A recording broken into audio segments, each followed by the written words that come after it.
if everything you needed, all the healing, the clarity, the empowerment was already within you, just waiting to be unlocked?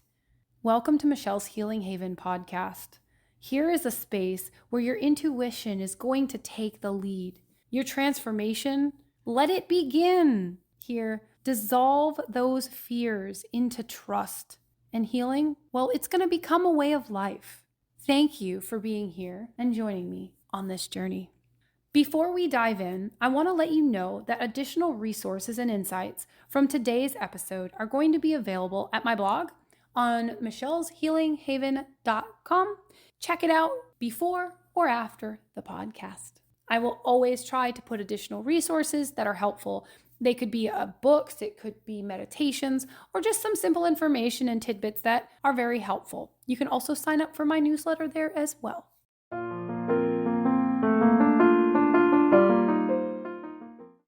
Welcome back to Michelle's Healing Haven. Today, I want to talk about heroes and villains, and not just the ones from fairy tales, but the roles that we play in our own lives day to day. Everyone fails at who they're supposed to be. The measure of a person is how well they succeed at being who they are. Most people here have seen Avengers. Thor's mother, Frigga, in Avengers Endgame, captures this search of a hero's journey so well. This is what we're going to be exploring today. When we talk about heroes and villains, we're really talking about the roles we slip into. Sometimes we could be the victim, the trickster, the teacher, the guardian.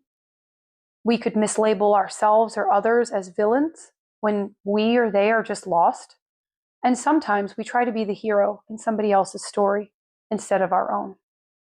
By the end of this episode, you're going to see that each archetype that we speak of, every challenge and every character you encounter, is ultimately helping you step into the truth of your own hero's journey. I will have extra resources on the blog, as well as all of the reflection points that are discussed under each archetype. This has a lot of content. There's a lot more script than normal, so be patient with me. And before we dive into the archetypes, I want to pause and talk about something that often comes up when you're talking about personal growth. Many people may call it shadow work. I prefer to call it integration work. It isn't about digging through the endless darkness. It's about gathering back the parts of ourselves that we've hidden, denied, or even forgotten, and we're bringing them into wholeness. The hero's journey itself is the roadmap for that integration. Every obstacle, every archetype that we meet along the way is a reflection of something inside of us that is asking to come out into balance. It isn't about fighting the shadows, it's about bringing them into the light. It can look like the following: soul reclamation, calling back pieces of yourself you've hidden, forgotten, or even given away. Light expansion, actually daring to shine brightly as you and allowing yourself to grow beyond the old limits, even when it feels like you're being too much. Inner harmony, learning to live with both your strengths and your struggles without letting your ego run the show. And then finally, integration, which is weaving it all together so you walk as your whole self, not just fragments. The truth is, you've always been whole. The journey is about fixing what's broken. It's about remembering who you are and reclaiming the parts of yourself that have been hidden or overshadowed by your fear and ego. And that's why archetypes matter. Each one reveals a stage of that inner integration, showing us not only where we've been, but where we're being called to step into next. So now we're going to begin with one of the most relatable archetypes, the victim. When we think about the victim archetype, Elsa from Frozen is a powerful example. At first, Elsa lives in fear of her own power. She hides in her room, she isolates herself, she suppresses who she really is. She feels like if she's herself, she's going to hurt everyone around her. This is the victim state, waiting for life to fix itself, believing that she must stay small to keep others safe. We see victim energy when we say, I can't because of this, or because of them. Or when we catch ourselves waiting for circumstances to shift before we even think about taking action. And here's the thing. The victim state isn't about weakness. It's about fear. Fear of being too much, fear of failing, the fear of facing rejection. We all pass through this space at some point. If we stay there too long, it becomes a cycle. And instead of seeing the challenges as growth, the victim archetype convinces us that they're proof that we're even more powerless. And that's what makes Elsa so relatable. Her journey begins in that fear-filled hiding. It doesn't end there. If anybody's seen the movie, she doesn't stop. Her breaking point with the let it go is when she shifts into what we might call the rebel or even a shadow phase. She declares, I am done hiding. She unleashes her full power. Now, on the surface level, it might look and feel liberating, even glamorous, but notice she still continues to isolate herself even more because the energy is messy and unsustainable. The real transformation for her happens later when she learns balance, when she realizes being a hero isn't about hiding or exploding outward, but integration, and when she chooses to share her gifts within her own community, to stay connected, and to use her power with love and purpose, she finds that inner balance. Sometimes people want to stay in victim longer because they can see that messy middle and they avoid the messy middle. But the messy middle is necessary to embody and integrate. Now, we've all been the victim at some point, or we've loved somebody who is caught in that energy. The victim archetype, again, isn't weakness. It's simply the stage of the journey where somebody hasn't yet realized their own power. They haven't realized they are the hero. When we look at victim energy in others, it can feel frustrating. Why can't they just see their strength, or why are they stuck? We start asking all these questions, but the truth is, they are walking through a stage that's teaching them discernment and resilience. We've all been there in some way. The gift of seeing the victim archetype isn't to judge. It's to understand. To notice when someone is still hiding or in explosive rebellion, and to hold compassion without trying to be their hero. Because if we try to save them, we take away the very lesson that makes them rise. Reflection number 1. Where in your life have you caught yourself waiting for something outside of you to change instead of trying to step in your own power? And what small step could you do today to start shifting that?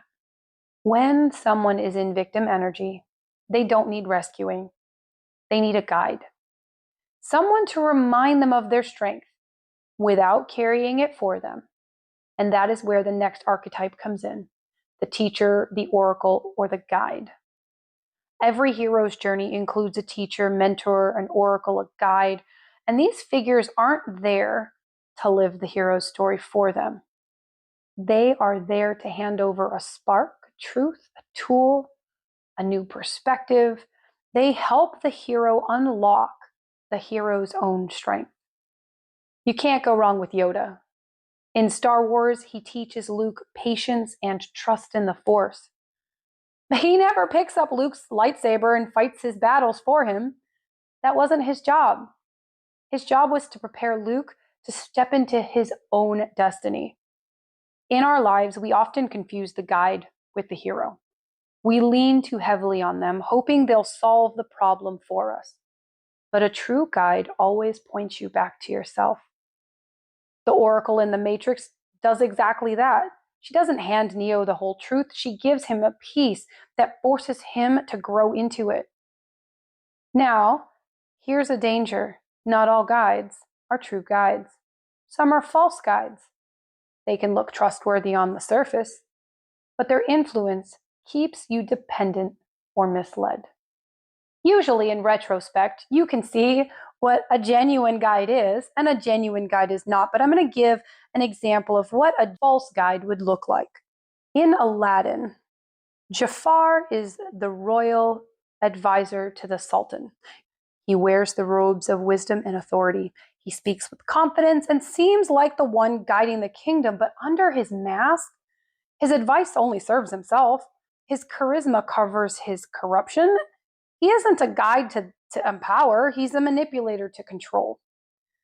And that's the subtlety of the false guides. They may not look like obvious villainous energy at first. They're often the ones you should be able to trust. They're a teacher, a mentor, an advisor, even a friend. And that's why people fall for them. They're blinded by the role the person plays, not the energy of the guidance itself. So when you're discerning your own life, ask, does this person's advice return me to my own power? Or does it make me feel smaller, more dependent, and more trapped?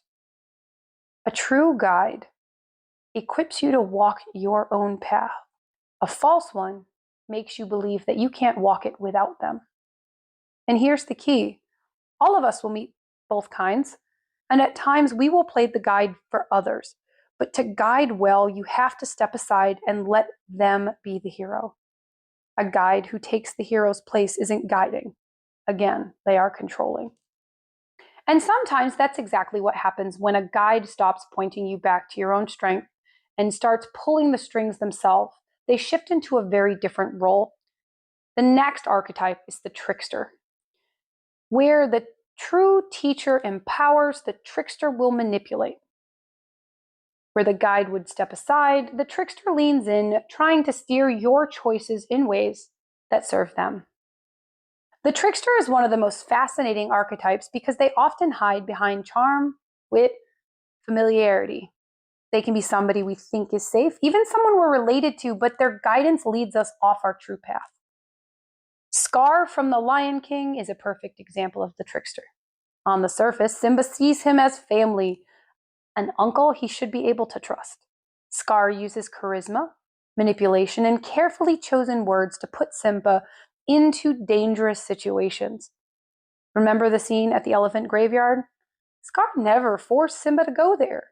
Instead, he planted the idea in Simba's mind, making it seem exciting, like a chance for Simba to prove himself. And tricksters, they rarely push, they suggest. They entice us into making the choices ourselves, which makes their deception harder to recognize. And here's where the deeper lesson lies. Even the audience, when you watch that movie probably for the first time, you could see that Scar was a red flag from the beginning. His posture, his tone, his sarcasm, everything about him screamed, "Don't trust me." Yet Simba couldn't see it. Why?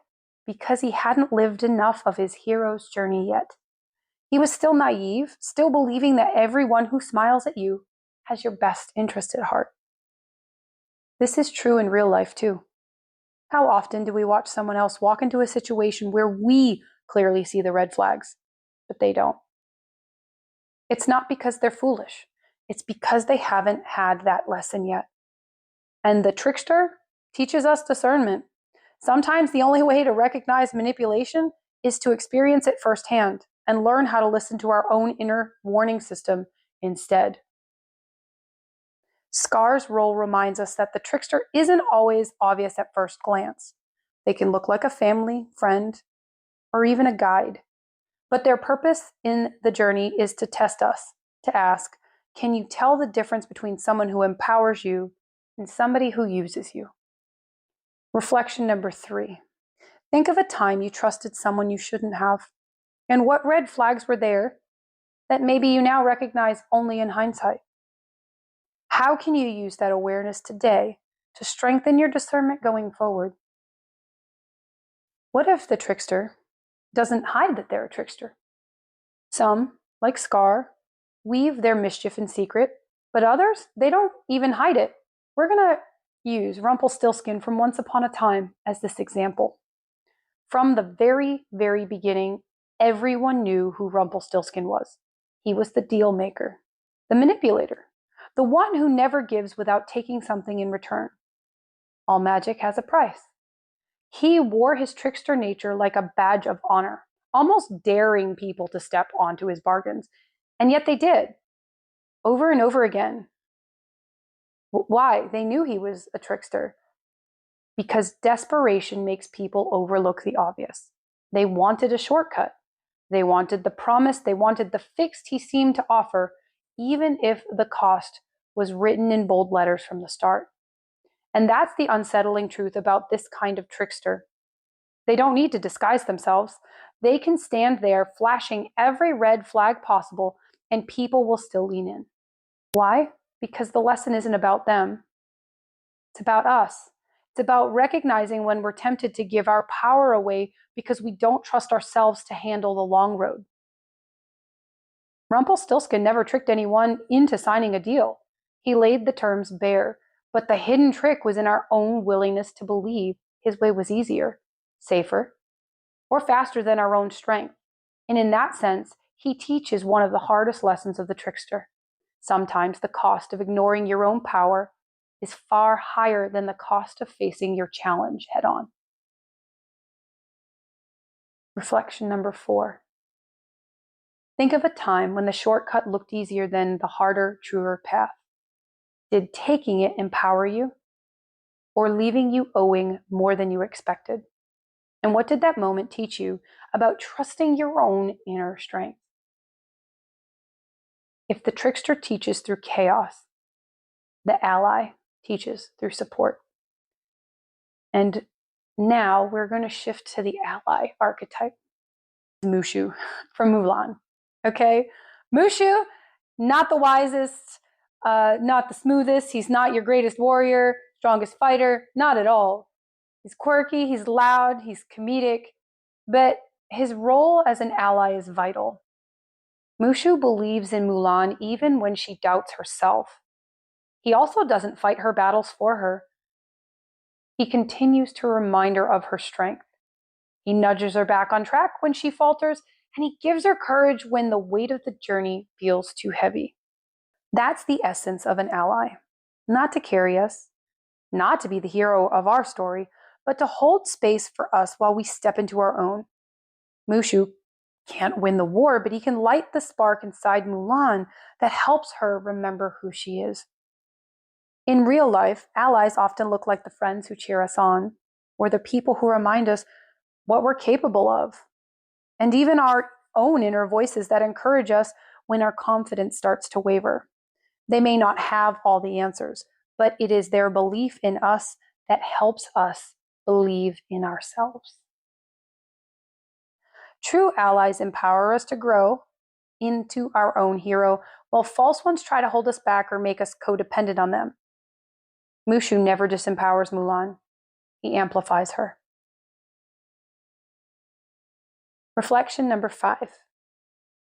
Who has been the Mushu in your life? The one who saw your potential before you did and helped you step more fully into your own strength. When have you ever been Mushu for somebody else? Now, not all tricksters remain in that role forever. Some evolve and they blur the line between the self-serving mischief and genuine loyalty. And now I'm going to talk about Jack Sparrow, which everybody knows, okay? And he is one of the best examples of this shifting archetype. When we first meet him, Jack isn't exactly heroic. I mean, he's clever and witty, but he's still looking out for himself first. His reputation as Captain Jack Sparrow comes long before he's actually earned it, and he often uses trickery just to scrape by. He's not out to save the world, he just wants to survive another day. And if that means bending the truth, cutting deals, switching sides, he'll do it. And that's the classic trickster energy. But as his story unfolds, we start to see a deeper layer. Beneath the sarcasm and the chaotic choices, Jack does care. He cares about freedom, about loyalty, and eventually about his friends. And he steps up in key moments, showing he can act like an ally, even when it doesn't directly benefit him. His trickster nature doesn't vanish. It softens as he grows into a character who contributes to the greater good. This is also a powerful reminder that trickster energy isn't always bad. Sometimes being unpredictable helps shake people out of their rigidity. Sometimes the trickster forces us to question what we think is solid. And in Jack's case, once he began to embrace more of his heroic side, his trickster qualities became part of his charm rather than his downfall. In our own lives, we may meet people who straddle this line, sometimes unreliable, sometimes inspiring, or we may notice moments where we ourselves play the trickster, doing what we need to get by, not yet fully stepping in our power. The lesson here is the trickster isn't a permanent identity. It can also be a transitional state, a messy, chaotic phase before embracing the responsibility of being the hero. Where in your life do you see yourself playing the trickster? Perhaps avoiding responsibility, testing limits, or doing just enough to get by. How could these same skills, quick thinking, adaptability, and humor, shift into strengths that actually support you or support others as an ally? Now, the trickster isn't quite the same as the villain, though sometimes one figure can embody both. The trickster, like Jack Sparrow, thrives on mischief, manipulation, bending the rules. They test the hero, confuse the path, often force growth by challenging clarity. Sometimes their tricks are small, inconvenient, but not life-shattering. A villain, however, usually carries a deeper wound. Their choices are driven by unresolved pain, envy, or the ego's need for control. Villains often have charisma, the ability to disguise themselves as someone trustworthy, which makes their influence dangerous. And yet, these roles overlap. A trickster can slip into villain territory when their mischief becomes rooted in bitterness or control. Likewise, a villain may use trickster-like qualities to disguise their true motives.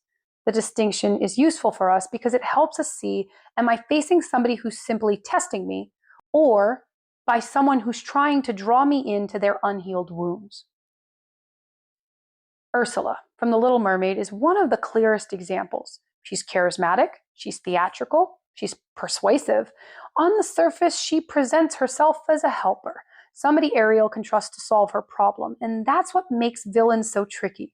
They often arrive with charm, with an answer, and a promise that seems to make sense. Ursula's motives, though, weren't about Ariel's growth. They were about Ursula's wound, her hunger for power, her envy of King Triton, and her bitterness of being cast out. She disguised those wounds as an opportunity. That's what villains do. They mask their own unhealed pain by offering shortcuts, contracts, or easy outs that lead us to greater entanglement. So while Ursula shows us the danger of manipulation roots in bitterness, there's another angle of how sometimes we mistake ourselves for the villain when all along we were already the hero of our own story. The difference isn't whether we are a hero or not, it's whether we've awakened to it. And villainy often comes from forgetting our own wholeness, from letting wounds in the ego speak louder than the truth. Take Megamind. At the start of his story, he labels himself as the villain because he doesn't fit into anywhere else. He thinks if I don't belong inside the box of being good, then I must play the villain. But here's the key. Megamind isn't malicious at heart. He's creative, playful, full of ideas. His villainy is a costume. It's a role he takes on because he believes that's the only way to matter in his universe. And through his progression in Megamind, he realized something important. He can't be a villain without a hero, so he goes on and he tries to create one. But the hero he creates actually turns out to be selfish, power-hungry, and destructive. The villain that is actually a villain. And that's when his tables turn. Megamind has to step into the very role he never thought he could, which was the hero. And the most powerful part of the story is he didn't change who he was to become the hero. He didn't suddenly put on a shiny white suit and erase his quirks. He still wore the same dramatic cloak, the blue and the black outfit. He was still witty, still mischievous, but now he channeled that into protection and love for the people around him. This is the real lesson about the villain. Sometimes the villain is simply a person who hasn't been given permission to embrace who they really are in society. When we mistake ourselves for the villain, maybe because of how others treated us or because we didn't fit into the mold, we were denying our own hero's journey. Megamind shows us you don't need a villain to be the hero, and you don't need to fight someone else to prove your worth. You only need to stop seeing yourself as the villain and finally allow yourself to be the hero that you've been all along. And that's the journey we all face. The ego tricks us into believing we need to play all of these roles, but the true hero's journey is unmasking. letting go of all the stories, the false roles, the labels, and simply stepping into the raw, unpolished, authentic self. Reflection question set 7. Where in my life am I still wearing a mask that my ego created? And what would it feel like to put down the mask and show up as me? Flaws, gifts, and all. Do I hide behind perfectionism, people-pleasing, or playing the strong one? And not every challenge that we face is an actual villain. Sometimes what looks like opposition is really a test, asking if we are ready to step forward. The next archetype is the threshold guardian. And threshold guardians appear at the doorway between who you've been before and who you are becoming. Their presence forces you to decide, are you ready to step in the next phase of your life, your journey, your purpose? The perfect example of this is Professor Snape from Harry Potter. At first, he looks like an enemy. He's very harsh, very critical, even cruel at times. And to Harry Potter, he seems like yet another obstacle. And you might even consider him a villain. But as the story unfolds, you learn that Snape's role was deeper. He wasn't there to end Harry's path. He was there to refine it, to sharpen him, to demand resilience, to prepare him for what lay ahead. In our own lives, the threshold guardians can show up as the boss who always pushes you harder than everybody else, the closed door that forces you down a new path, the relationship that challenges you to finally stand in your truth. They don't always look like allies, and they rarely feel comfortable, but their role is essential. Without the tests, we would never grow strong enough to fully claim our hero's path. And finally, we're going to talk about the hero archetype. When we usually think of a hero, most people picture someone flawless, someone noble, shining, courageous from the start. But the truth is, heroes rarely begin that way. Heroes start out flawed, reluctant, and often isolated. And we're going to start our hero line with Shrek. At the beginning of his story, Shrek is not who you'd expect to be a hero. He's an ogre, he's living in a swamp, he's cut off from others. He's building walls around himself, literally and emotionally. He's not out to save kingdoms, chase glory. In fact, the world sees him as a monster. But this is the lesson. The hero doesn't start as the hero. The journey is about becoming.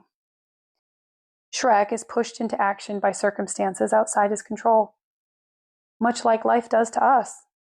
He didn't set out to save anyone. He just wanted his swamp back. But along the way, he learned vulnerability doesn't make him weak. It made him whole. He discovered connection through friendship, courage through love, and truth through letting himself be seen. And what makes Shrek such a powerful hero archetype is he doesn't change into someone else to become heroic. He doesn't suddenly become a handsome, royal, or perfect person.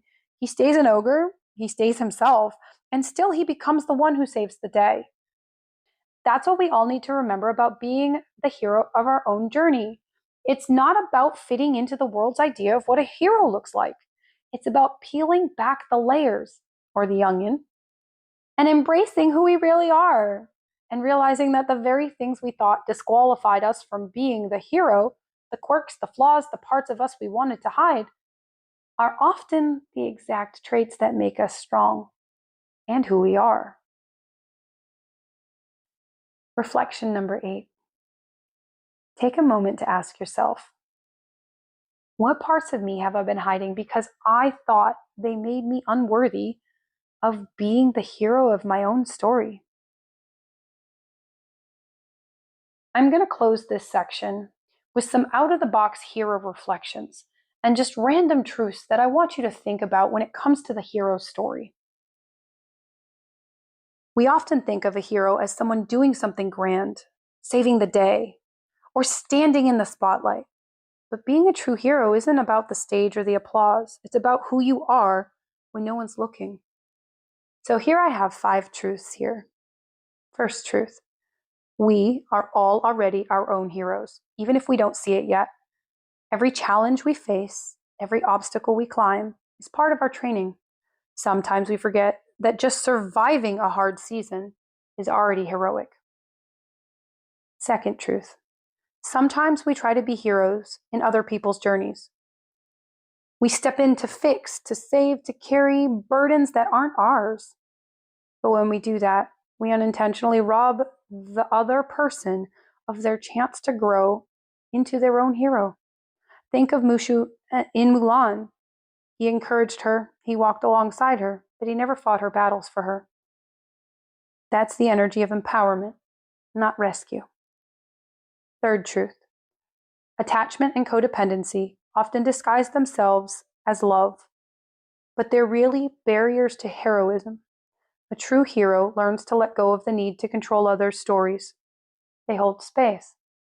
They don't write the script for somebody else. Fourth truth. Many of us put others on pedestals, teachers, partners, friends, and mistake them as our only heroes. But when we pedestal someone, we shrink ourselves. A real hero sees the divine in others and in themselves.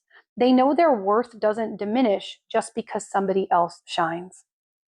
The fifth and final truth. Being a hero isn't about perfection. Heroes stumble, fall, and doubt themselves. Shrek is a great reminder of this. He never looked like the traditional hero, and for most of his journey, he didn't even see himself that way. But by the end, he embraced who he was, flaws and all. And that's the essence of heroism, to stand tall in your truth, even when it doesn't look like anyone else's. The hero's journey is never about becoming someone else. It's about coming home to yourself.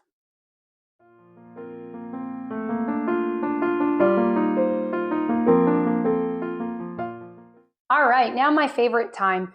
This is going to be a tarot and oracle reading for podcast episode 8. We're going to look at the challenge energy, hidden energy, and then get some guidance. And then I'm going to pull an animal oracle. So I am using the Cosma Visions Oracle. It is a very, very creative-based tarot deck. So we're going to take a look here, and we're going to get some insight here. All right. For the collective here, what is the challenge? What is the challenge? Dream world. Yeah. The biggest challenge is you have so much more canvas space and so much more ability to grow your manifestation, but you need to see that you have that power. And you see that by embodying and bringing your power back to you. If you are new to my podcast, check out episodes 1, 2, and 3. 1 talks about energy, 2 is your intuition, and 3 is manifestation. This dream world challenge is dream your world bigger. There's a bigger world that you are aligned with in your journey, but you need to allow yourself to open up to it. 5 of Swords. This could be somebody who also overthinks, and you've been told to make yourself smaller, but when you start making yourself naturally shine genuinely, this dream world's not going to be so far away. What's hidden? What is hidden here? What is hidden? Ace of Wands. That inspired energy is coming. And if you're in the middle of a transition or you don't really know where you're going yet, you will. You're going to get that inspiration. The Ace of Wands is very inspired, very fast, but it's a new beginning. Right now, it's almost like you're not asking for enough. Like you deserve more than you're aligning to. There's something you embodying your power is definitely important for the person who's found this. What's the overall guidance? What's an active action that can be taken? Okay, well, we've got more than one card. We're ending with the 4 of Wands at the bottom of the deck, though. That talks about stability. You're finding stability in your own body, in your own home, and finding the stability in life. It might be messy and chaotic right now, or you might have to walk into the messy and chaotic, but trust that you're going to integrate it.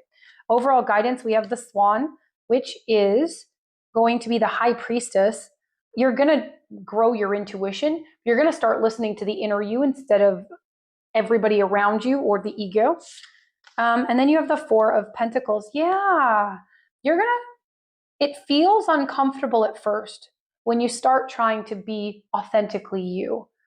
But there's no reason to keep holding back and playing small. You're learning how playing small hasn't served you. You're allowed to play bigger, especially if you're looking at other people. Not that we want to compare ourselves, but a lot of times you're like, well, how do they do it? Well, they're not playing small. You've got to play bigger, but you also deserve it. And your intuition, when you get to hear the intuition beyond the ego, you're going to be able to find things that align more with you. Whoever this is for, you have in the beginning, you have some really fiery energy coming. You got to trust it. You're going to be working through some pain, some challenges, but on the other side, you're going to be integrating into this more refined version of you that allows for more aligned things in your life energetically. And if you are unfamiliar with energy, check episode 1 is going to talk about energy. All right, let's get the overall oracle guidance for this from the animal oracle here, animal spirit oracle. We'll get 2 here. I'm being called to get 2. Any other guidance here? And we've got 2. Trust the great mystery. One of the parts of the podcast talks about, in the beginning, the victim. The victim doesn't move because they don't know where they're going, or the victim doesn't move because they can't see the full path ahead. It's safer to stay in that box. My first card I got here is Trust the Great Mystery. It's a whale, but trust that when you're choosing something for you and empowering yourself and finding ways to be more authentic, that you're going to align to that. You're going to bring in things that are more beneficial, even if you can't see it down the road yet. And the second card is the peacock, which is all about letting it shine. And I love that on top of the swan. It's divine feminine energy. It's very empress energy feeling. It's very intuitive, but it's also very abundant and vibrant and learning the self-worth. Like the whole point of this is to make yourself shine, to inspire others to shine, and then everybody shines, right? And we integrate the darker shadow aspects of ourselves and we grow through them. We see why they served us in the past. We go, okay, well, we don't need that going forward. I can shift this, but you're going to embody the essence of you. And that's the whole point here. Okay. So thank you for joining me for the tarot and the oracle. I will see you again at the end.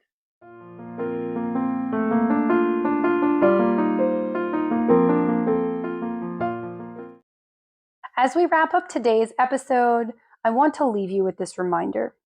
You are the hero of your own journey. No one else can walk your path for you. And just as importantly, you are not somebody else's hero. Their journey belongs to them just as yours belongs to you. The most powerful gift you can give another is not to save them, but to honor their process while walking boldly in your own. If today's episode resonated with you, I'd love for you to subscribe, rate, and share this podcast with someone who may need to hear it. And if you're ready to go deeper into your own hero's journey, to reclaim your energy, align with your purpose, and move through the obstacles that have kept you small, I invite you to learn more about my one-on-one coaching. You can connect with me directly through my website at www.fearlessly.me. Next time, we are going to be exploring spirit guides, who they are, how they show up, and how you can connect with them to better support your path forward. Until then, keep remembering you are already the hero of your own story. Love, light, and positive vibes.